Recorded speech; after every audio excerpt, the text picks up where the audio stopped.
I learned long ago that the market has no mercy for enthusiasm.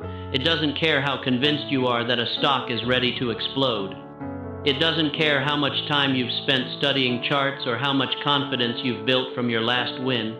The market rewards only one thing: proof. Proof that the move you're anticipating has already begun. That's why I say, don't buy breakouts without proof. Every young trader falls for the same trap. You see a stock climbing toward its previous high. Your pulse quickens, and you start thinking, this is it. This is the big one. You imagine yourself catching the move right at the beginning, like a hero who spotted the opportunity before anyone else. But what you forget is that everyone else is seeing the same chart. The smart operators, the insiders, the professionals, they're watching that same resistance level, and many of them are waiting to trap you there. A breakout without proof is nothing more than a rumor on a chart. A few upticks don't make a trend. It might look convincing, but the market is full of false signals designed to test your discipline. I learned this the hard way more than once. In my early days, I used to jump into every apparent breakout as if it were a sure thing. I was fast, impulsive, and overconfident. Sometimes I'd win, but most times I'd lose, because I mistook movement for confirmation. Here's something the market taught me: the best trades don't need to be chased. If it's truly a move worth your money, it will prove itself. There's always a second chance to get in. A real breakout sustains itself because it has genuine demand behind it. A false one collapses the moment the crowd realizes they've been fooled. Now let me tell you what proof means. Proof is not just a price print above resistance, it's the behavior of the stock once it crosses that line. Does it hold above that level? Do the volumes expand in a steady, healthy way? Do the reactions, the pullback, stay shallow? That's proof. It's the difference between a move supported by professional money and one driven by emotional amateurs. When professionals enter a move, they don't do it all at once. They test the market's appetite. They allow the price to move through resistance, and then they watch how it reacts. If the stock holds strong, they add more. You, as a trader, should do the same.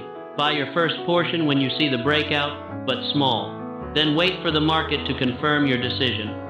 If the stock continues to act right, higher highs, controlled reactions, volume following the trend, then you can add.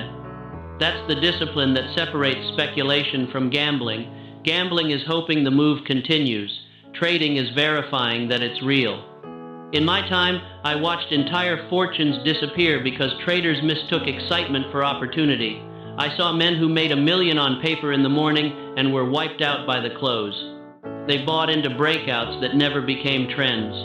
And when the reaction came, they refused to admit they were wrong. That's another lesson. You must always be ready to admit when you're wrong immediately, without hesitation. The market gives you signs when your trade isn't working. Listen to them. When I say don't buy breakouts without proof, I mean protect yourself from your own emotions. Because every false breakout is powered by one thing: human psychology. People want to believe they're early to something big. They crave that validation, that feeling of being ahead of the crowd. But in the market, the crowd is the bait. When you see too many traders excited about a breakout, that's when you should start being cautious. The crowd never wins for long. I remember a stock back in the day, Union Pacific. It had been trading in a range for weeks. Everyone was talking about it breaking out soon. The newspapers wrote about it. The chatter on the floor was deafening. I watched it climb to its resistance level, and as soon as it ticked above, traders jumped in like madmen, but there was no proof. The volume wasn't right, the reaction too sharp, the price action too forced. I waited. A few hours later, the price reversed violently, trapping everyone who chased the move. They panicked, sold in despair, and only then did the stock find genuine support. A week later, the real move began quietly, with steady volume and without excitement. That's when I entered, and it became one of my best trades that year. The lesson? The market doesn't reward noise. It rewards patience and precision. You see, the market has a rhythm. It's like the ocean. Waves come and go, but not every wave is worth riding.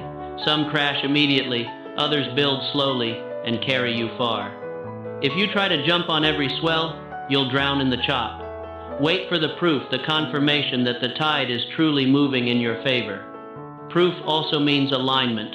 When I say alignment, I mean that the price, volume, and market conditions must all point in the same direction.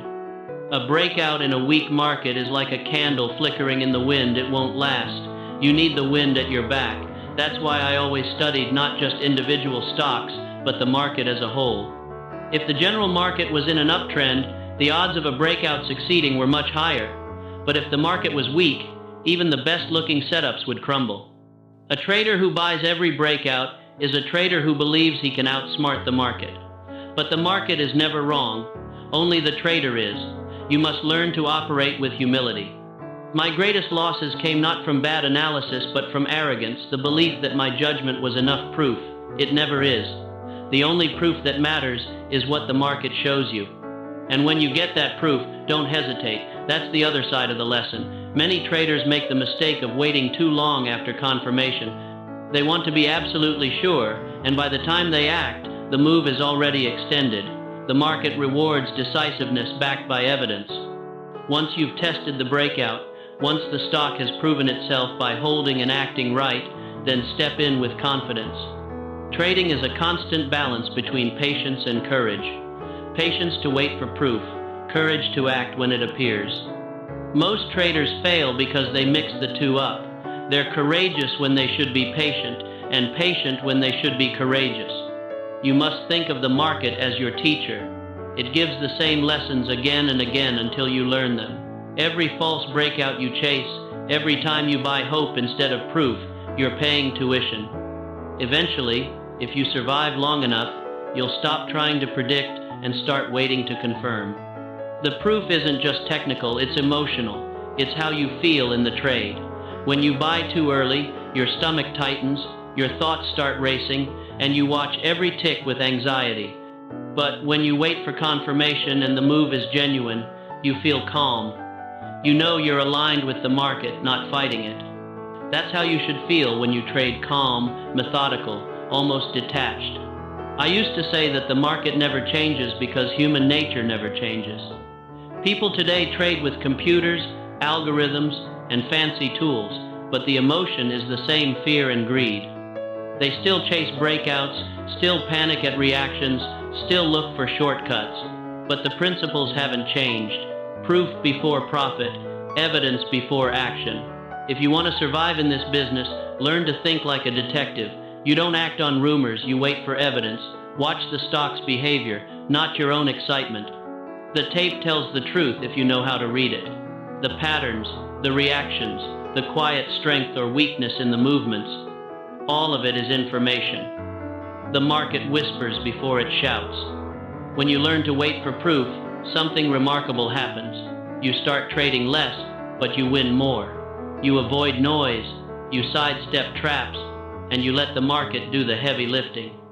That's the real secret behind consistent success, not predicting, but confirming. So the next time you see a breakout forming, ask yourself, is this proof, or is it just promise?